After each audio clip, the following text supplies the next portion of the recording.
Good evening. Good evening. May I have... I'm sorry, there's an interruption here.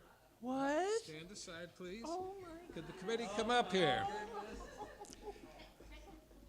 Technical difficulties. At last week's forum, Gail announced that she's stepping down as the chairperson for the Islesboro Forum. And we, the committee that worked tirelessly for her, wanted to tangibly recognize Gail for her tireless work. So please accept from the entire committee this gift certificate, which is being displayed behind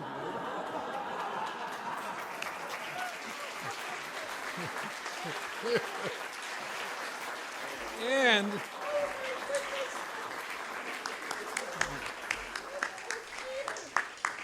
just so you know, Gail, in her attempt to get me to take her place, paid for me to go to the Dark Harbor shop for breakfast, and I was stunned when this is what she ordered, a fit, responsible woman. Well, you're going back for another one. But Gail, the whole community appreciates what you did. Let's give her a round of applause.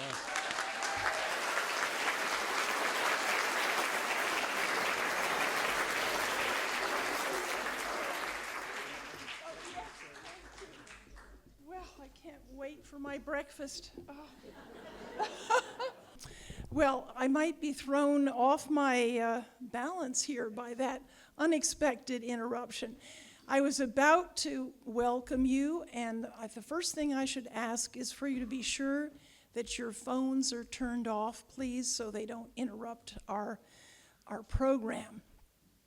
This is the 6th program and the final one in our series for 2025.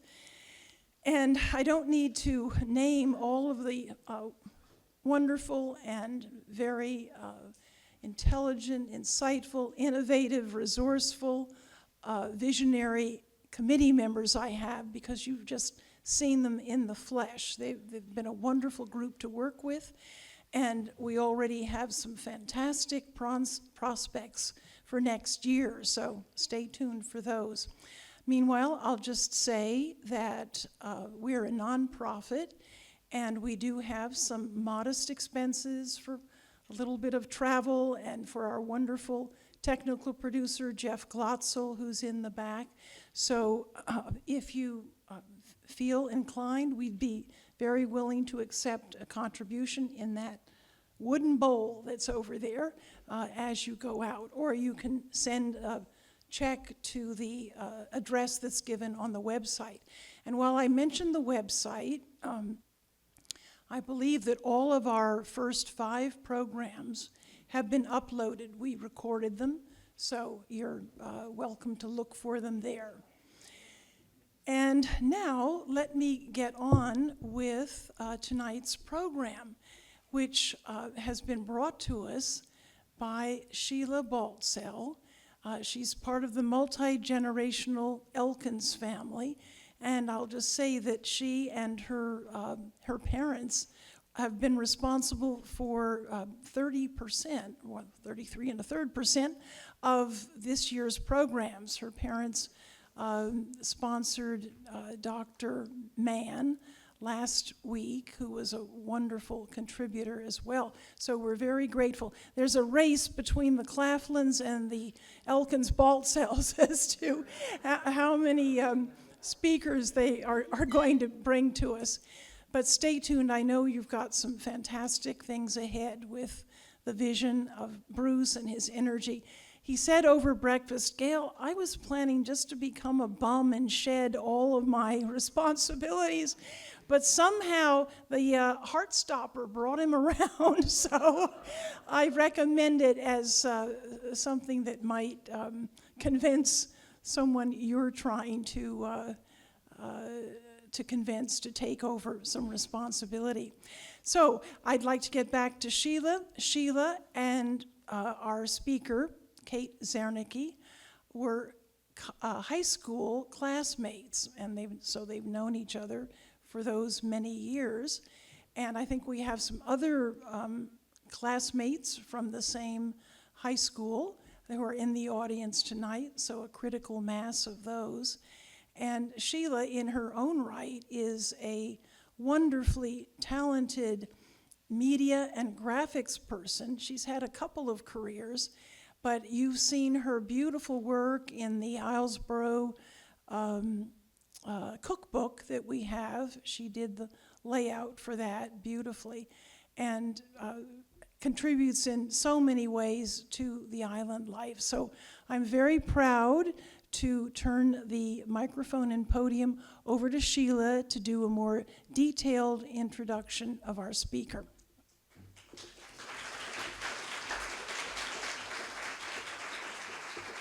Oh, thank you so much, Gail, and thank you all for coming. I am so happy to welcome Kate Zernike back to Islesboro. The last time she was here was back in her high school days, many years ago. I'll leave it at that. Since then, Kate has built a remarkable career in journalism. She's worked as a front page reporter for the Boston Globe, and since 2000 for the New York Times, covering a wide range of subjects from education to science. She was part of the Pulitzer Prize winning reporting team on al-Qaeda after 9/11, and more recently you may have seen her stories on NIH funding cuts or the Supreme Court's decision to overturn Roe v. Wade. She's also the author of 2 books, Boiling Mad, about the Tea Party's rise during the Obama administration, and The Exceptions, which we'll hear more about tonight.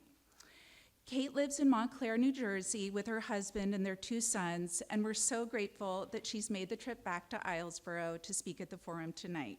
Welcome and thank you, Kate.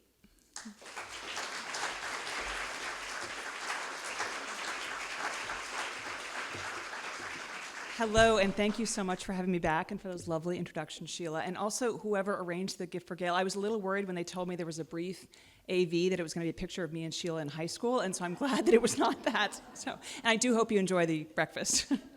I am going to talk tonight about how I came to tell the story in The Exceptions in 2 different ways, 20 years apart. And I consider this book both women's history and a history of science, but I will also say that in the 2 years since it was published, as I've traveled the country talking to people, it's clear from the audiences that this is still a story that continues to resonate today. So I'll talk a bit about that at the end. I first encountered the story that I tell in The Exceptions in March of 1999 when I was a reporter for the Boston Globe. And I'd begun covering higher education 6 months earlier in September of '98.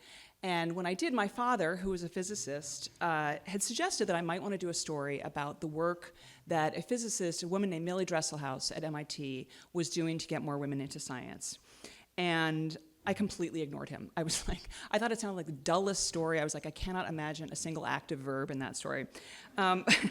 And it wasn't that I knew from my dad how few women there were in physics, in the labs that he worked in and in the conferences that he attended.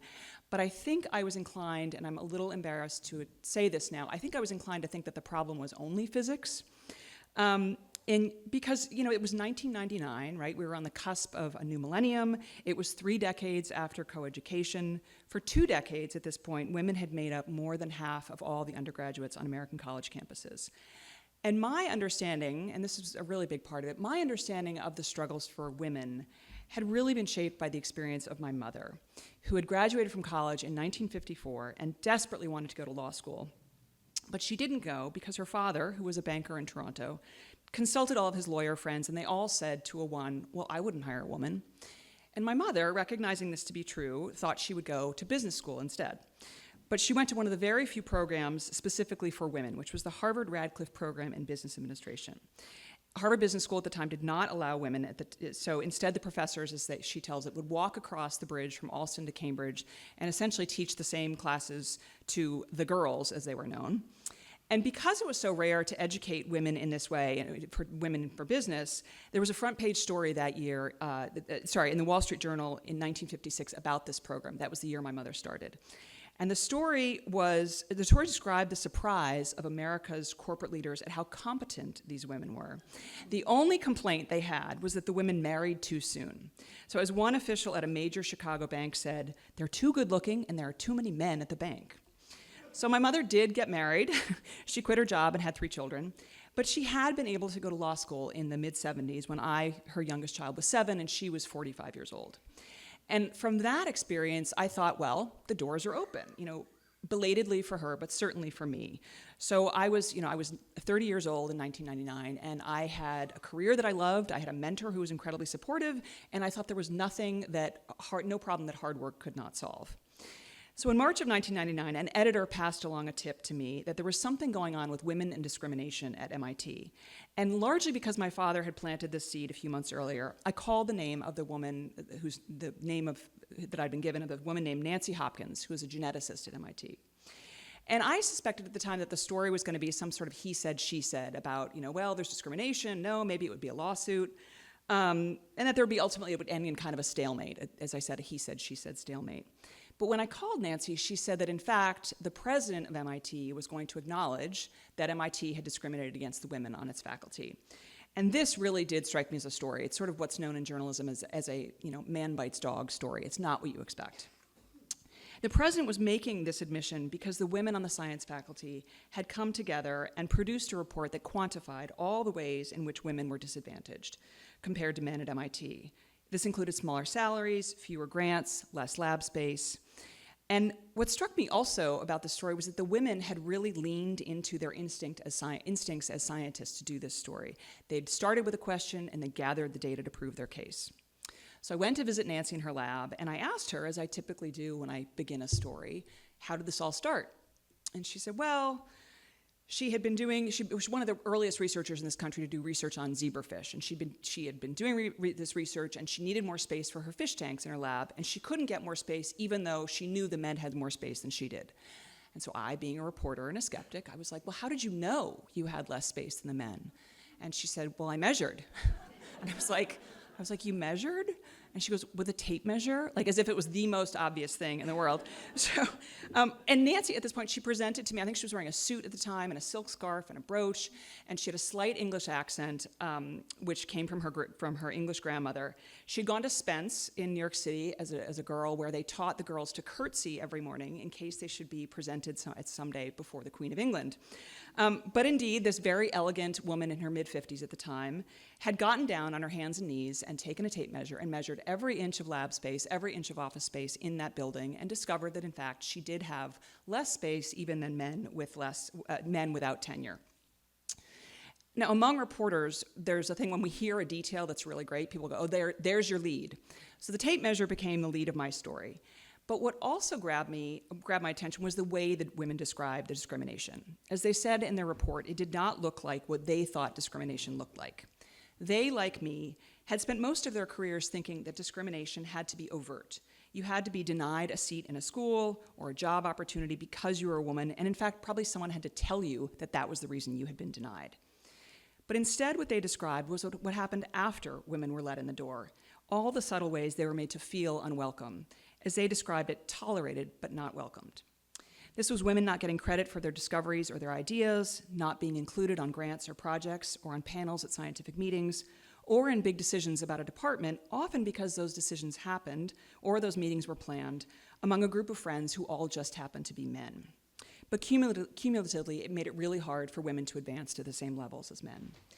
And this problem got worse over the arc of women's careers. As young women, they were often well-treated, even celebrated, but as young men were groomed for leadership positions or named chairs or prizes, women were pretty much left to fend for themselves or even, in worse cases, pushed aside.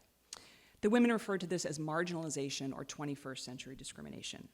And they were very early in identifying what we now call unconscious bias, discrimination that happens unintentionally, and sometimes despite the very best of intentions, at institutions like MIT that consider themselves very progressive.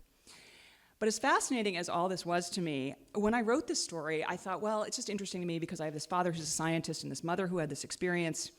But to my surprise and the surprise of everyone at MIT, this story really went viral around the world.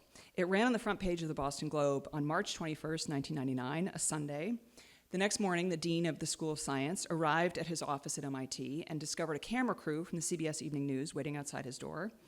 Nancy arrived in her office that morning, and Radio Australia was on the line, and pretty much her phone kept ringing for the next 2 weeks.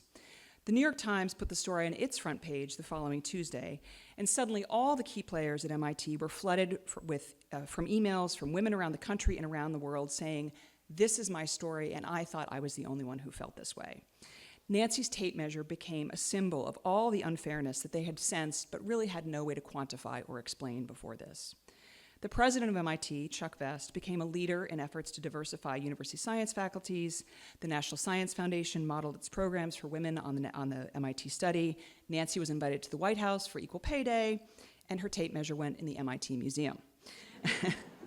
Now, I like to say that I don't have favorite stories any more than I have a favorite child, but I really did admire the ingenuity of these women and how they made their case, and how I really thought that they'd made a real contribution to our understanding of gender discrimination, again, 3 decades after coeducation. Now, I began thinking about this as a book in January of 2018, and as I said, that's a full 20 years later. So you may be wondering, reasonably, what took you so long? Well, it was January, as I said, it was January of 2018, and I had been watching the cresting of the Me Too movement the previous fall. And I knew that story obviously was important to expose the egregious behavior that was happening in those cases. But I also thought that the more widespread problem for women was this less overt discrimination, this marginalization that the women at MIT had so ingeniously identified.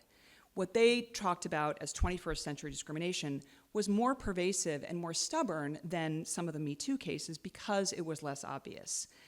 Now, the things that might have been said about women openly years ago, doubting their intelligence, assuming that they were just going to go get married, so why bother giving them a job, those things hadn't gone away, they had just gone underground. But here was the challenge. When the women talked about unconscious bias in 1999, that was a new term. The first academic paper on unconscious bias was published in 1995. So this was a fresh idea in 1999. But of course, by the time I came back to write the book in 2018, the idea was not only no longer fresh, it was really something that people dismissed as no longer real, or they thought, well, I dealt with that in that goofy workplace training that I had to do, which was kind of annoying to me. But they really thought that the problems had gone away. So I saw this as a challenge, but also an opportunity to tell an intimate story about these women, and particularly about the arc of Nancy's career, to show how discrimination works in the 21st century and how these assumptions about women are ingrained in our culture, how bias operates so subtly that oftentimes the person who's being discriminated against doesn't even realize it. So in Nancy's case, it took her 20 years to understand it.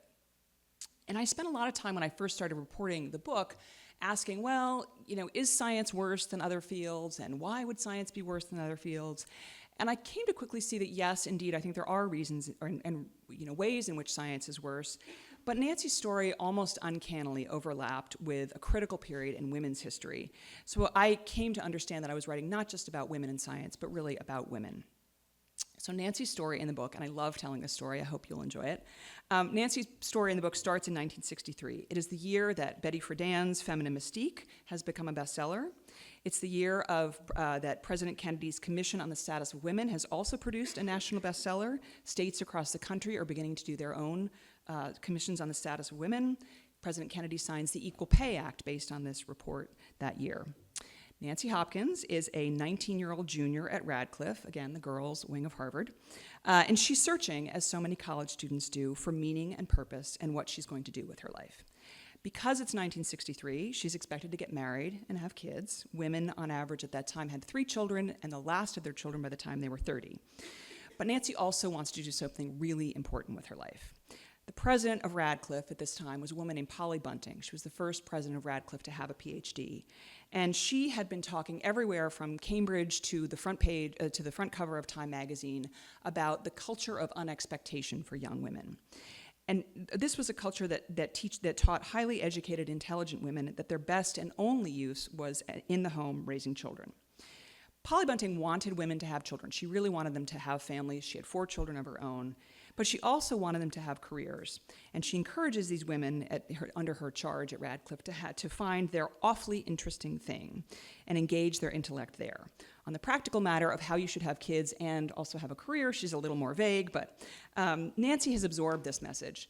And she figures she has 10 years to do her really big, important thing because she has to have children by 30.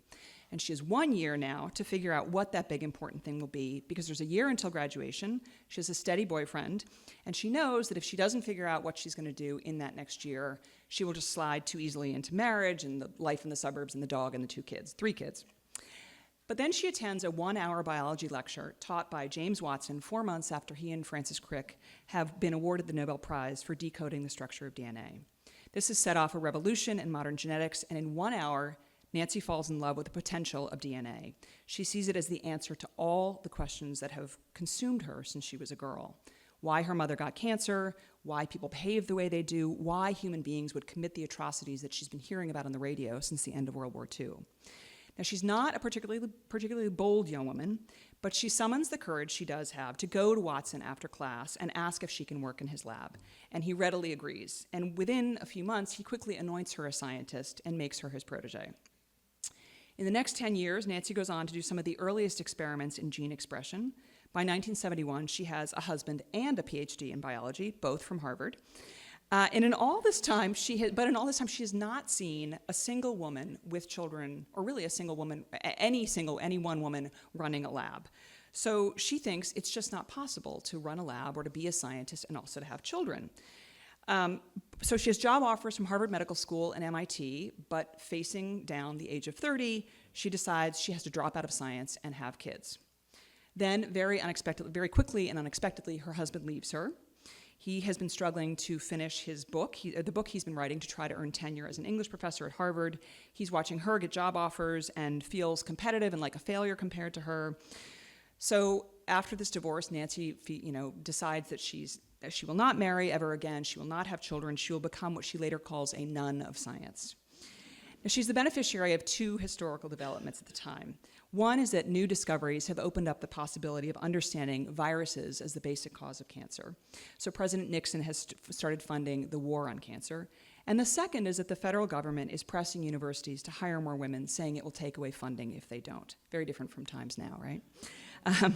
So in 1973, newly single, Nancy Hopkins takes a job at the new cancer center at MIT, started by two of the most influential names in her field, who are Salvador Luria and David Baltimore, both Nobel Prize winners.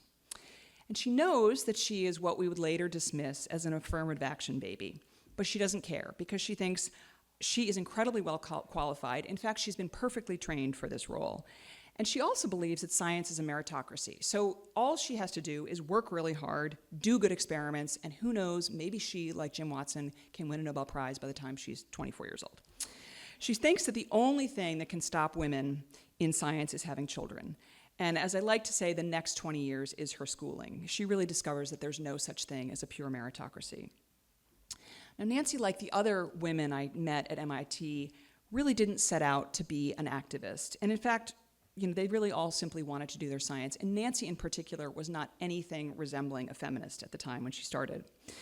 So for 20 years, she goes out of her way to explain what is happening to her as anything but gender discrimination. So in the beginning, in her early days at MIT, the problems are small, and they're not really things that anyone would complain about. She's the only woman on the faculty at the Cancer Center, so the UPS driver assumes she's the secretary, and she has to sign for the packages. And the postdocs assume that she's a technician or another postdoc, so they, don't treat her equally. They don't treat her like a faculty member, and they raid her incubator where she's created all these cells. These cells that she spent a long time cultivating. When she talks about her ideas in department meetings, she talks about her ideas for experiments. They go and do the experiments as their own. But if she looks to cast blame, she casts blame first on herself. Because she thinks, well, I'm just not willing to be ruthless enough.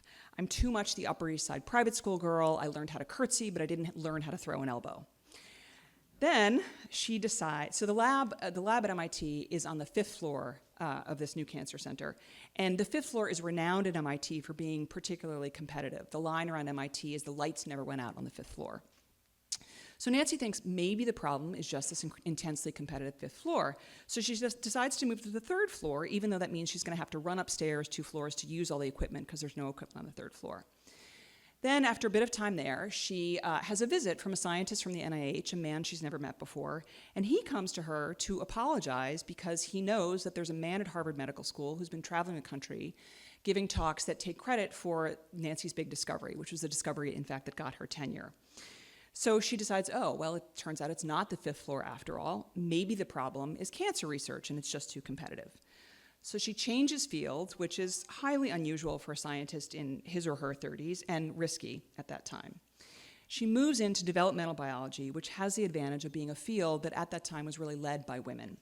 And she thinks of this as another experiment. What will science be like? Will it be different in a field that is led by women? And once again, she ends up being schooled. As her zebrafish work begins to go well, she finds that she can't get the same space. She does her measuring late at night. And the men at MIT who are in charge of space, she keeps saying, oh, don't be ridiculous, that's not true. They refuse to even look at the data that she's collected.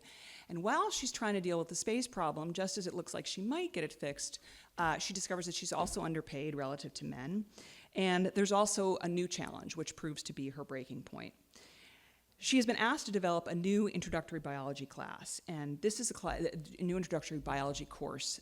This is very important to the biology department because it's the first time that biology is going to be required for all undergraduates at MIT. Previously, it had only been physics, chemistry, and calculus. But Nancy feels incredibly confident again because she has previously taught or developed and taught a course on biology for non-biology majors. This course has been so popular that Nancy actually had higher teacher ratings than any other person in the biology department. So she develops and then teaches this new course with a younger man who is an incredible phenom. He's a Rhodes Scholar, MacArthur Genius Award winner. He's just started pulling in millions of dollars to MIT for what will become the Human Genome Project. And they teach this new course together for 3 years. Everyone's thrilled with how it's going. At the end of this 3 years, unexpectedly, Nancy's department head calls her in and tells her that she's not going to teach the class anymore. This younger guy wants to teach it with another man in the department. And Nancy's completely baffled. She's, but our ratings are so good. And her department head's a little evasive on that. And so he says, go talk to these two guys who are going to teach the course together. And the two men are very honest with her. They tell her that they intend to start a company, and they're going to use this company to sell textbooks and teaching videos, CD-ROMs, to universities across the country based on this biology course that Nancy has helped develop. And they tell her, as they say, we intend to make millions. What they don't say, of course, is that they do not intend to include her on those millions. So first, again, Nancy defaults to thinking, maybe I'm not good enough. Maybe this is all my fault. But then she looks again at her teaching evaluations, and this is really what snaps her faith in the meritocracy, because she can see that her ratings are some of the highest in the department. The department head has in fact written across her last review, great job. So she spends many months trying to get this course back, to work everything out, and she finally resolves, it becomes Memorial Day, school's shutting down, it's clear that she's not going to get this course back. But she's so heartbroken and so disappointed that she writes a letter to the president of the university. She doesn't know this man, but she's heard that he cares about making it a more diverse campus. And so she writes and she tells him that she believes there's discrimination in the School of Science in salaries and in teaching assignments, and she believes that he will want to do something about this. But she gets cold feet at the end and worries that, again, she might be the problem, maybe she's not good enough, and that the president will assume this and just completely dismiss her. So she decides she's going to show this letter to one other woman in the biology department. She chooses a woman named Mary Lou Pardue, and she doesn't know Mary Lou very well. They work in different buildings, but she really respects her because Mary Lou was the first woman at MIT to be elected to the National Academy of Sciences. They go out to lunch in Kendall Square, and Nancy gives Mary Lou her letter to read, and she's reading it very slowly, and Nancy's watching her across the table and thinking, oh my God, of course, she's just gonna, she's stalling, and she's gonna tell me that this is, again, all my fault, I'm not good enough. And just as she's thinking that, Mary Lou looks up and says, I'd like to sign this letter, and I think we should go see the president because I've long thought that there was a problem for women in our department, particularly senior women. And Nancy, she describes this really as the moment that changed her life. She's thrilled to find one other person who feels the way she does. But then, in something of a stroke of genius, she says to Mary Lou, do you think there might be other women who feel this way? So as scientists, they decide to investigate, but they think surely it must be too hard to interview or survey all the women on the faculty at MIT.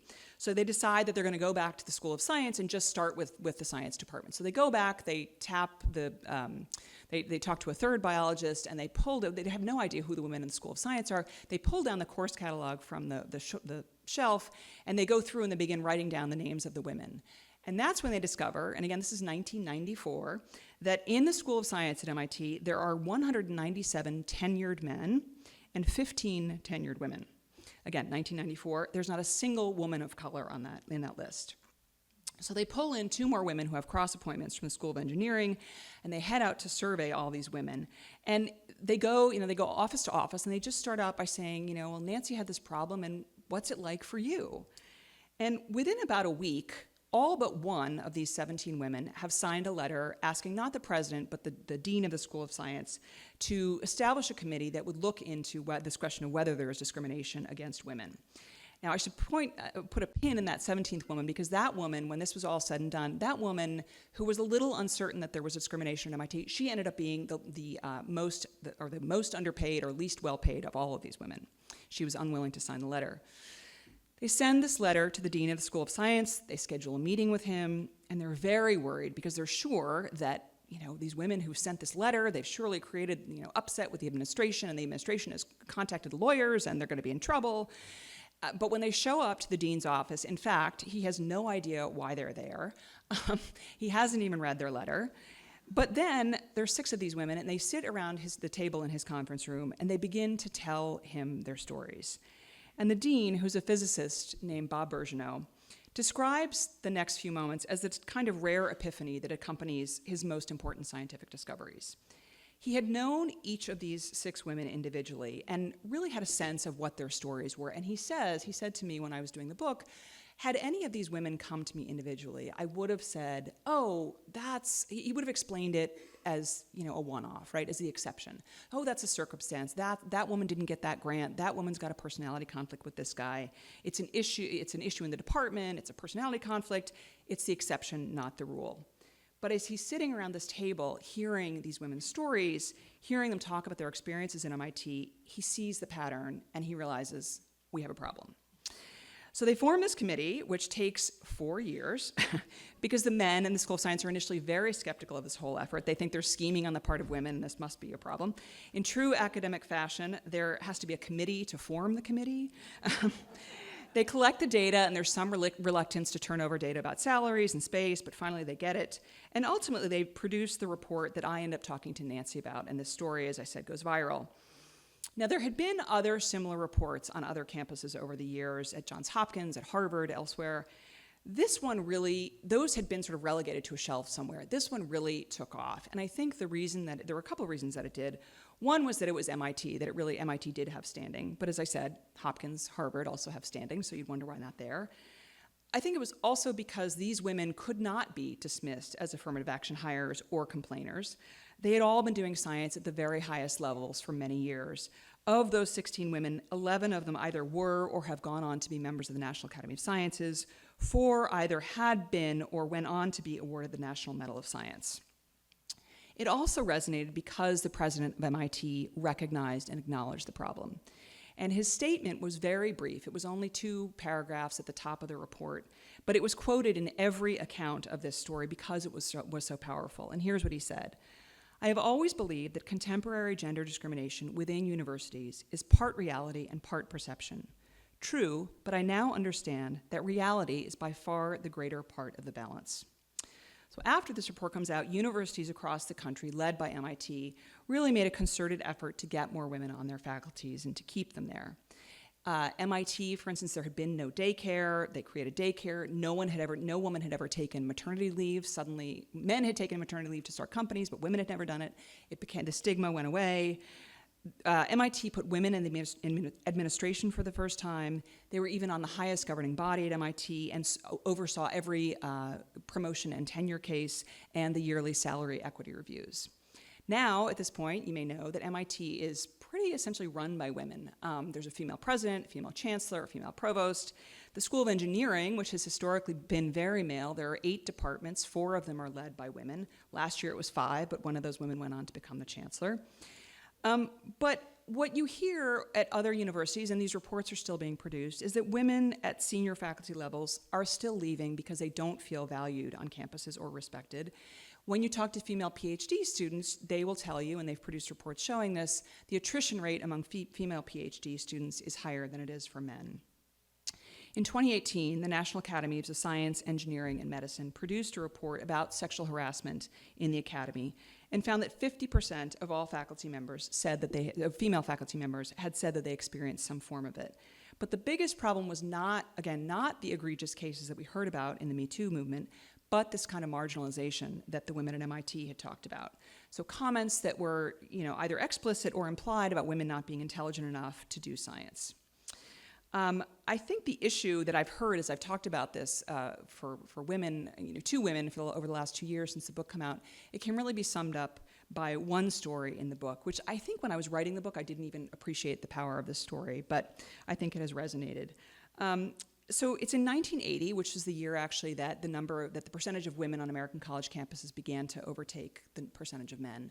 And a colleague of Nancy's comes to her and asks if she wants to teach this genetics course with him. And she's like, great, I love genetics, I've taught it before, terrific, big important course, happy to do it. He says, great, let me go talk to the department head. So he goes and he comes back from the department head and he says, nope, can't happen. The department head has said, I know Nancy Hopkins is a great lecturer, but undergraduates will not accept scientific information from a woman at the front of a lecture hall. And again, so that's the response that I get from most of the audience is people gasp and they can't believe it and oh my God, why didn't she complain? In fact, Nancy recognized this to be true and thought that the department head had done her a great service because had she taught this course, she would have gotten bad teaching evaluations and it could have really ruined her career. But I think what this story shows is that if we are honest, we probably don't trust that information as much as we do from a man at the front of a lecture hall. And I think we should ask ourselves, do we trust information as much when it comes from a woman in a doctor's office or a woman in a corporate boardroom or on a news program or perhaps in the White House? Now, I said it was, so I think, one of the problems is that too often we sort of talk about successful women as if they are the exception. So at MIT, the issue was Millie Dresselhaus, this woman who my dad had mentioned. Millie was held up as the icon for all that could be done for women, all that women could do. And really, the men on the faculty were like, well, if there's a problem, that doesn't seem right because Millie's doing it. Millie was renowned she had 4 children.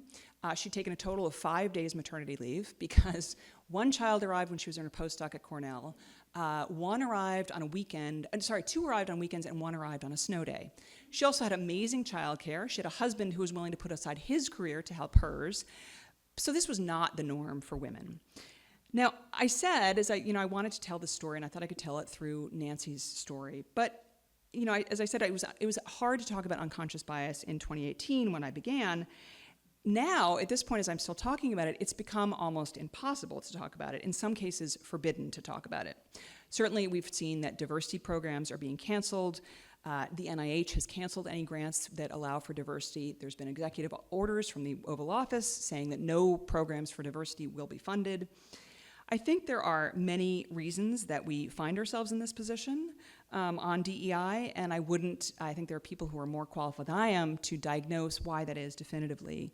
But I think part of the problem is the way we talk about discrimination and diversity and inclusion, especially as we become so fractured and people become so identified with one small group or another.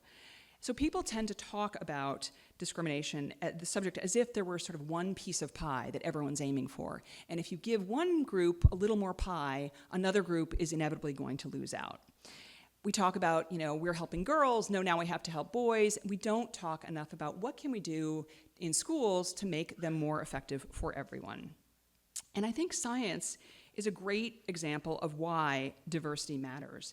Because as someone, Bob Brown, who was the chancellor of MIT at the time this report came out and later became president of BU, as he said to me, we rely on science to solve our most important challenges. Why would you want to even risk shutting out the ideas of half the population?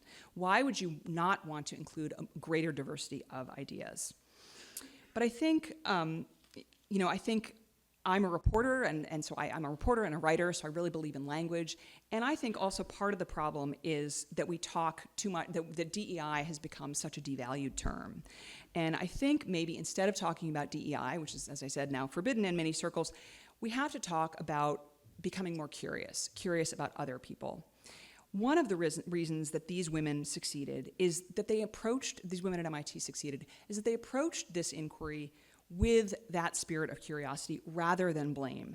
They allowed that most of these men probably didn't set out to discriminate.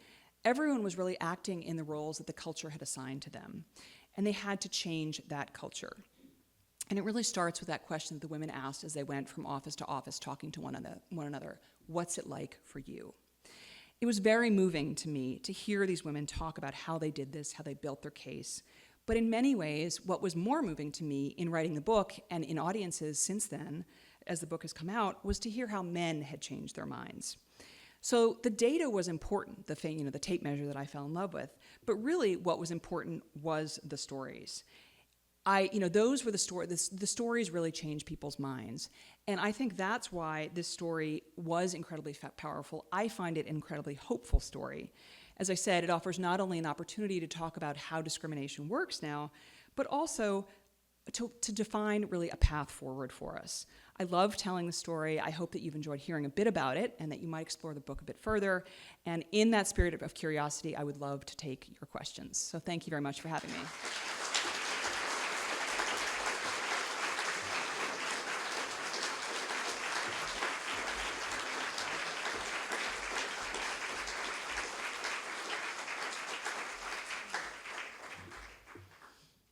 Yes. I would just like to point out the irony that her pivotal moment was a lecture by James Watson, Yes. and now the contributions of Rosalind Franklin have been appreciated. Yeah, so I talk about this in the book. Nancy actually, she was very close to Jim Watson and really credits him with starting her career. And there were women, I was talking to someone in the audience who was talking about how she actually changed fields because Jim Watson was her assigned advisor in her freshman year at Radcliffe, God help her. So she switched fields. But Jim Watson was supportive to particular women, to a lot of people. A lot of people really do give him credit. What's interesting, so Nancy talks about, she read The Double Helix, Jim Watson's book, his account of decoding the structure of DNA. She read The Double Helix in manuscript form on a ride from Cambridge to Cape Cod in his little, convertible MG.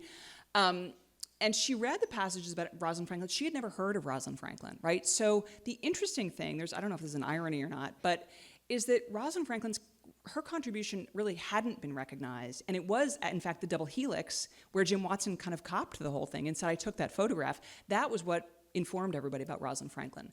But yes, I do think there's become much more attention on that in recent years. Of course, Jim Watson and Francis Crick won the Nobel Prize for their discovery. They were joined in that Nobel Prize by Maurice Wilkins, who had been a partner with Rosalind Franklin. Rosalind Franklin had died by this point. She had ovarian cancer. And there's a real question about whether, had she lived, what would have happened with the Nobel Prize? Because the Nobel Prize, well, first it can't be awarded posthumously, but it also can't be given to more than 3 people. So they would have had to make a decision. Are we just going to give it to Francis Crick and Jim Watson? Are we going to include Wilkins? Are we going to include Franklin? So I think that's why that story has continued to be powerful. But it always strikes me as interesting that Watson was the one who sort of told on himself.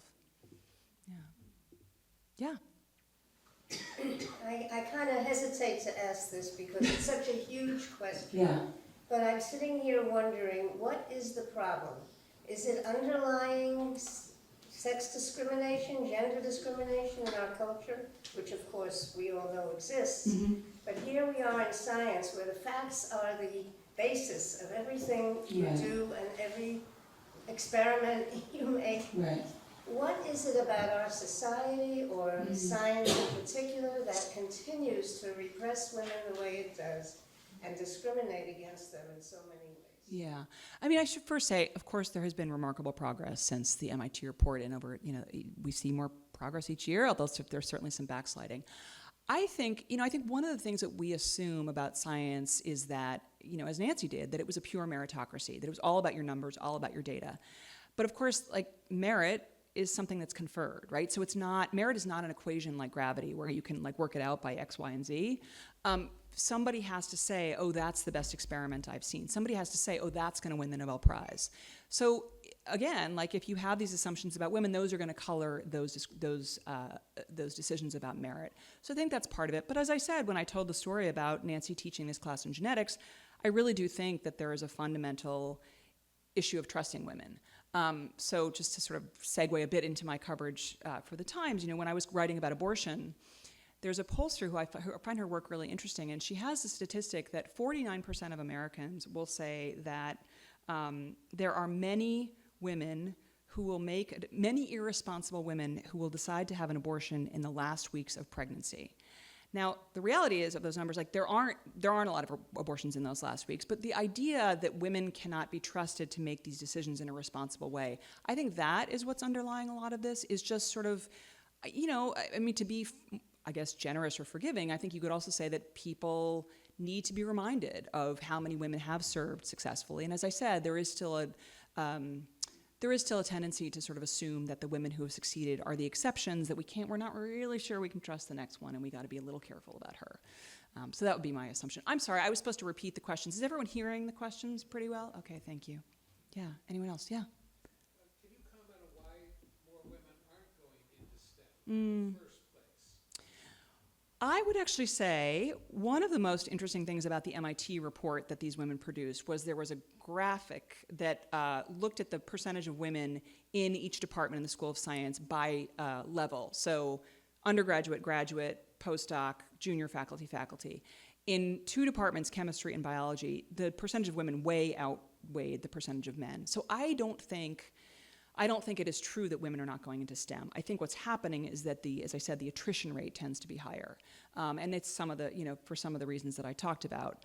I think part of the problem is that we've done a really pretty great job at getting girls into STEM. There are a lot of programs for girls in STEM. I cannot tell you that, I'm touring colleges with my son. I cannot tell you the number of women who I've met I'm majoring in neuroscience and dance. They're definitely ambitious in terms of science. But I think what happens and what you see happen in the book is that in the 70s, the emphasis, this was led by Millie Dresselhaus, this woman I've talked about, the assumption was we just have to get more women into as undergraduates. And when we do that, they will naturally rise up through the pipeline and become women on the faculty. And what these women, the contribution of the women in the MIT report was to say that the pipeline leaks. And again, I think one of the reasons the pipeline leaks are, some of it is practical. For a long time, there was no daycare. It was a stigma to take maternity leave. So women were turning away themselves, but I think it is sort of this this feeling that there is still an assumption that maybe women shouldn't do science, maybe women are not capable of doing science at the same level. Just a follow-on question to both of these. Yeah. So, can you describe the mechanics of the discrimination? Are these closed-door, smoke-filled rooms where the guys sit around and decide on tenure, and we're going to reject women, and we're going to give it to? And then, how does this all work? Well, it's a little like that, but it's also sort of, I think it is, again, it's the subtle, it's, as I said, it's the planning of the conferences, and it's all done between men. So, Bob says, oh, we should get John on that panel, and John says, oh, I have my friend Greg, and Greg says, I've got, Sam. And so soon you have when I wrote the story in 1999, I had never heard this phrase, but now the term is a manel, right? You end up with all men on the panel. So I think that's part of it. I think it's sort of self-perpetuating for that reason. I'm trying to think of other mechanics that I can talk about. Yeah, I think that's, I think it's, yes, Bill. Could you just speak to the larger, I guess larger than it used to be, number of women who are presidents at universities? Yes. So. Yeah. Yeah, so this report, as I said, came out in March of 1999. Sorry, the question was about female presidents at colleges. So this report came out in 1999. In 2000, you would know because you're an alum, but in 2001, I think, was when Princeton named Shirley Tillman as president of Princeton. So Shirley Tillman, then the following year, MIT named its first woman. Drew Faust, of course, took over, I think, in the mid-2000s at Harvard. So we really have seen an increase. And it's interesting how this MIT report kind of really populated that. So Shirley Tillman at Princeton was a molecular biologist herself. She was actually also a single mother. She was raising 2 kids on her own. So she and Nancy had worked together. She had also worked with Jim Watson on the Human Genome Project. So Shirley became president, and then one of the first things she did at Princeton was to say, we want to do the same kind of report that MIT did. So she consulted a woman named Ginger Zakian on the faculty there. They did a report, but they said, we really need to call on an economist to look at these numbers. And they called in Christina Paxson. And Christina Paxson, of course, went on to become president of Brown. Maud Mandel served under Christina Paxson at Brown. Maud Mandel is now president at Williams. So you really have seen kind of a flowering. That said, given that, again, female undergraduates, it's nearly 60% of undergraduates on American campuses are women. You would probably think that the percentage of female presidents would be higher. It's about 30%, which is still, disproportionately low. And of course, I would say, when we saw the beginnings of all the attacks on campuses, even before October 7th, when people were beginning to file complaints about anti-Semitism on American college campuses, the they were filing Title VI complaints. A very high percentage of those complaints, 80% of the initial complaints over a 2-year period, were against institutions led by women. So it really was the institutions led by women that came under fire. And of course, there was that famous congressional hearing where you had these 3 female presidents. And I will fully acknowledge that they did not, they made a few mistakes, but were those mistakes so fatal that they needed to lose their jobs? That's, I think, a different question. Yes. I had a question about young women going into either medicine or science. And given your experience talking with so many people, what would your advice be to young women? Do they find a mentor who is a woman and avoid male mentors? Like, what would... No, in fact, I think one of the things that these women did so well, or did so intelligently, was, so Nancy was really angry by the time she gets to this point, and they're asking for the committee, but so at first she's like, I want a woman in every department making sure that everything's fair, like calling the shots. And I'm like, that's not gonna work. But so some of the women on the committee, some of the women in the group were like, we need a committee made up only of women. And the young women on that committee said, no, that's a mistake. What we need is a committee, and the Dean of Science recognized this, we need men on that committee, and we need powerful men, because if men are not behind this report, nobody will take it seriously. So that committee included a Nobel Prize winner, department heads. So I think, in fact, for young women, you find yourself not only a mentor, but a sponsor. And it actually doesn't matter whether it's a man or a woman. You just need someone in that role to help you. I also think you have to, you have to have the courage of your convictions. And that's what I hear from my friends who are scientists, is that you really, you are going to, a friend of mine who is quite accomplished, she talks about being at Brown, and gradually over the years, freshman year, she and her roommate were in these classes and they saw women, and the next year there were fewer women, and then a year after that, fewer women.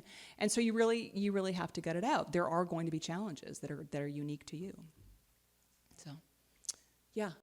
So how does this all play against the aggrieved bro culture? That, Oh, well. no, because the complaint is that there's no place for the poor white man in our culture. And it's very hard to understand that anger and so much that's risen from it, in contrast with the struggles of, to reach equality. It doesn't really matter whether you're talking about women or people of color prior. Yeah. It's the same thing. Now the only people we're concerned about is poor white men. Yeah, and I do think there's been a lot of backsliding, particularly in the last 6 months. 6 months, 8 months, what is it now? Yeah, forever. But this idea that now you can say these things openly. In fact, you will be celebrated for saying those things openly. I think, again, as I say, perhaps I'm naive or too hopeful, but I really do think we have to stop talking about DEI. We have to start saying, for a while I was like, we have to talk about empathy. Well, of course, Elon Musk thinks empathy is a bad word. So let's talk about curiosity. what is it like for you? Let's genuinely understand what people's experience is. And I think, there certainly is resentment among white men. I know a lot of women who are saying, I will never vote for a woman for president again because I'm just not going to waste my vote. So I do think there's a real reckoning. I'm sorry to say that this story remains very relevant. Yes.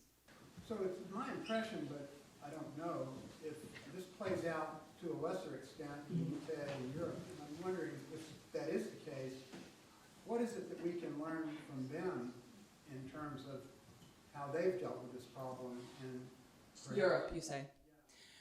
It's funny. In the 70s, when they were talking about getting more female undergraduates, there were reports that were talking about how European women did not have the same struggle. And there was this great line that it was like, somehow they blamed it on Pat Nixon. Like Pat Nixon was at home and cooking, I don't know. So American girls thought that's which I think is probably wrong. I found that it's pretty mixed. So I have talked to really incredibly accomplished mathematicians from Germany who say they did not see this at all in Germany. I've talked to a physical geologist from Italy who said she just never had any sense until she came to this country that there was discrimination. I don't know, honestly, what we can learn because I think it's a little bit uneven. I think in England the situation is different.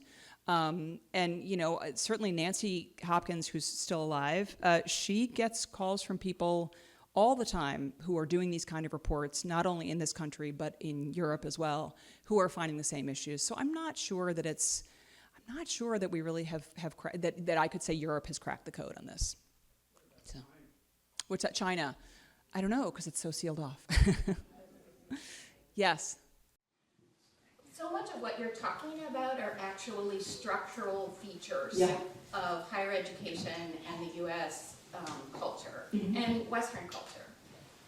And so for me, part of what needs to happen is that our structures change. And you were talking about childcare, but our men who lead field programs need to be taught about how to treat women. And so it is very true. We need men to raise their voices and make it part of everybody's responsibility to be sure that there is equitable treatment regardless of the privileges somebody arrives with. So I would say two things to that. One is that Nancy Hopkins can she can get really discouraged about, she can get excited about progress and discouraged about it. One of the things that gives her hope is the way men have reacted. We spoke at New England Biolabs last year, and the chief scientific officer there is a Nobel Prize winner, Rich Roberts, and he got up and he said, "This book changed my life. I realized that I had been doing this to women all my career." He said, "I have totally changed." He said, "I will no longer speak at a conference unless there's a certain number of women." He was trying to get an effort among other Nobel Prize winners to agree to the same pledge. It was pretty interesting. But Nancy really liked something that she heard from Elizabeth Spelke, who was a psychologist at Harvard now, but she was one of the women who was hired at MIT after this report and sort of is trying to correct it. And Liz studies unconscious bias or bias, and Nancy said, is there anything we can you change people's bias? And Liz's answer is no, but you can change the culture. So now I'm going to tell a story about my son. As again, a hopeful story, maybe. When I was writing this book, it was beginning of COVID. My son had just turned 13 the day that New York City shut down for COVID. So like many other American families, we're looking for movies that we can all watch together as a family. And I'm like, I'm writing this book about MIT. Let's watch Good Will Hunting. Kids have never seen it. So we watch Good Will Hunting, and has everyone seen it pretty much? Yeah. So we come to the scene where, the genius janitor is cleaning as he's swabbing the floors, and there's the equation on the board that nobody can solve. And lo and behold, Good Will Hunting solves the equation. And my son, the 13-year-old, is watching this, and he goes, "Wow, he's Nancy smart." So, I really think, now he's like a big, burly football player, but, I really think that we can change the expectations of men. One of the woman who was head of the faculty when MIT produced this report and was really largely responsible for it, she talks about how, it's a world created by men for men, and so you really have to think about how to change the systems. I would argue it's pretty hard to start from scratch. You have to work with what you have. So, I guess I tell that story about my son because in the hopes that the more we talk about how exceptional women are not exceptional, they're actually all over. You can see women doing amazing things. You can trust women to do amazing things. I think that's how we change the culture. Thank you for your question. Yeah. Are there any analogous studies in other fields, in the humanities, for example?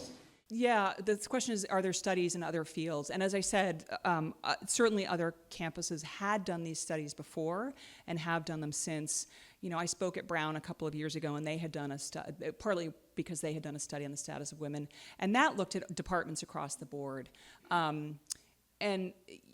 So I would say and again, the problem is that women are generally well treated as junior faculty members, but by the time they're senior faculty members, they don't feel as valued or listened to in the department, which again, I think is a cultural issue. I do think that this is true in other subjects. I think science, partly because it is, as Nancy Hopkins would say, you can't schedule discovery, right? So the childcare issue does become a little harder there because you can't say I'm going to do this by 5 o'clock and pick up the kid at 6. So I think there are some structural problems, not that they can't be solved in science, but we haven't been as good at solving them. And it's funny, I did an event at a bookstore in Greenwich a couple of summers ago, and this woman very earnestly said, are you going to write a book about other fields? Are you going to do law and then finance? And I was like, I'd be going forever. But yes, that this is what I've heard. And I've heard it from what's been, a little heartbreaking is that I've heard it from women Nancy's age, women my age, and also a lot of younger women who see a lot of themselves in this book. So, yes. Yes, I see your byline in the New York Times, and your stories cover a range of subjects. You're not just focused on this one silo. So I'm curious to know what other topics you're working on that inspire the same, passion and desire to dig deeply as this one did. I think this book really made kind of partly it just gave me a number of sources in science, but it's really sort of awakened in me a fascination with science. Nancy and I did an event at the National Academy of Sciences last spring. And my younger son said to me, well, if you're so into science, why didn't you become a scientist? And I was like, I didn't kind of know it existed. So lately I've been focusing a lot on the cuts to the NIH, as Sheila said when she introduced me. But I really think, I think this is an incredibly important story because we have, when you look, for instance, at James Watson, Robert Oppenheimer, they went to Europe to study. And that's what scientists did for a time. They went to Europe because that was where the great universities were. After World War II, there was a really conscious effort in this country to make American universities great and to have this sort of three-legged stool between the federal government, universities, and industry, all to the betterment of American citizens. And we've seen so many, Google comes out of that, and, drugs for cystic fibrosis and cancer come out of NIH research. So that's sort of what I've been thinking about lately, partly because I just was getting all of these panicked phone calls from scientists in the weeks after Inauguration Day. Yeah, thank you. Yeah. I've had a number of friends who've had to pull grants recently because of language in their applications referring to gender or anything. And I was just wondering, sort of, as you've been touring and talking, obviously there's certain terminology we can't use anymore. Have you come across any particularly good angles that people have come up with for solutions to still be able to investigate? No, I think this is a real problem. So the advanced program, which I mentioned, the National Science Foundation that was created in response to the MIT report, that's gone. It's eliminated because it has diversity in the title. But really I did a story about this a couple weeks ago. What's interesting to me is not, the NIH actually has a pretty broad definition of diversity. And they've looked at labs and who works in scientific labs. And it's not only is there a problem with women, and particularly women of color, people of color, but the people who were professors at universities there's this astonishing number, 25 times more likely to have a parent with a PhD. So what the NIH has done, and the National Science Foundation a little bit, maybe to a lesser degree, is try to define diversity as, people whose parents didn't go to college, people from rural areas where there aren't science or medical professionals, people who've, had Pell Grants because they were, or were on free and reduced lunch.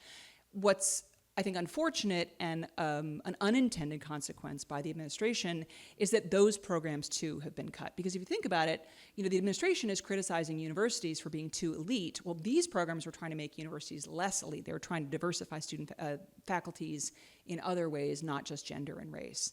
Have I heard workarounds? Not really. I did a story a couple of months ago on the pause on mRNA research technology, and that was sort of goofy. They were trying to come up with different terms that would sort of coyly describe what messenger RNA does without saying messenger RNA. So I don't think anybody's figured out a good solution so far, except I think a lot of people are putting hopes in the courts and hoping that the courts will overturn this, which is going to be a long process. Yes, one more. Anybody? Oh, we're done. Oh, one more. This is just an illustration of that unwitting bias that you have, that exists between men and women. And this is a true story that was told and written up in Science or Nature by the protagonist, who was a woman who became transgendered and became a man. Ben Barris. Yes. Well, you know the story. Yeah, but tell it, because it's a good story. So Barbara, when she became Ben, went to a meeting and overheard at a neuroscience meeting someone talking about her behind her back. And she was by then Ben, and the person said, oh, Ben Barris, he's a fabulous scientist. He's much better than his sister Barbara. So there's actually so Nancy Hopkins was very close to Ben Barris, and Ben described the MIT report as a really pivotal moment for him, and she wrote the foreword to his book. Ben Barris unfortunately died too young. There's a documentary filmmaker making a film about Ben Barris, so maybe you can look for that. It's a great story. Thank you all. It's been such a pleasure.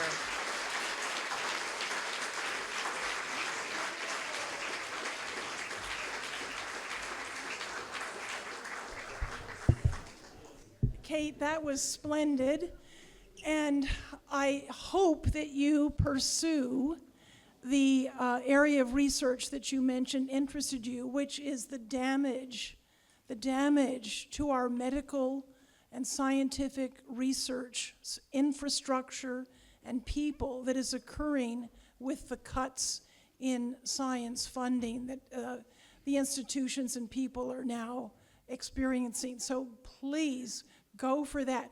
It's very difficult to get your hands around it, to measure it with a tape measure and figure out just what the impacts are. So I have a couple of things to say. One is I'd like to ask my committee members to come back here. I'd like to have a photograph with all of you and my flowers, so if you could, not right at this instant, but when we finish. And then I just have to say how much I have enjoyed and loved being associated with the Forum. It's a wonderful institution, started by the fathers of some of the people in the room, and it has a tremendous history and tradition, and I feel very reassured and confident that it's going to continue in the years ahead because of the current committee that we have and the prospects for leadership succession. So thank you for being part of the audience, and